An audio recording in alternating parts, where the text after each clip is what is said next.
పట్టుకోగలిగినంత వీలు వెసులుబాటు అక్కడ లేదు. అయినప్పటికండి ఆ ప్రజల మధ్యలో ఆమె ఏం చేసిందంటే మొత్తానికి యేసు ప్రభు ఎక్కడ ఉన్నారో అక్కడికి వెళ్ళిపోయిందండి. వాళ్ళందరినీ తోసుకొని వెళ్ళిపోతే అక్కడ మనం చూస్తామండి, ఆమె అంట యేసు ప్రభు అంగీని పట్టుకున్నా చాలు అనుకుంది కదా, అందుకని యేసు ప్రభు అంగీ అంచును పట్టుకున్నట. హల్లెలూయా. అక్కడ రాస్తాడు ఆ మాట ఏనంటే, వెంటనే ఆమె రక్తధార కట్టెను, ఆమె స్వస్థత పొందెను. ఏమైందట? వెంటనే. వెంటనే ఎవరు ఏది చేయలేరు, కానీ యేసు ప్రభు చేస్తాడు.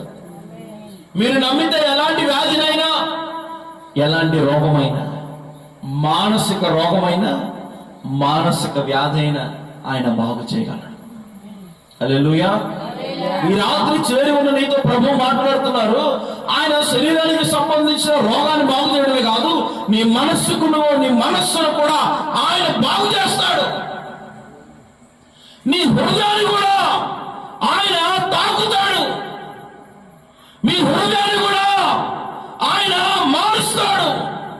మీ హృదయాన్ని కూడా ఆయన బాగు చేస్తాడు. హల్లెలూయా. యేసు ప్రభులో ఉన్న స్వస్థత రెండు విధాలు. ఒకటి శరీర సంబంధమైన స్వస్థత అయితే, రెండవది హృదయ సంబంధమైన స్వస్థత. ఆమేన్.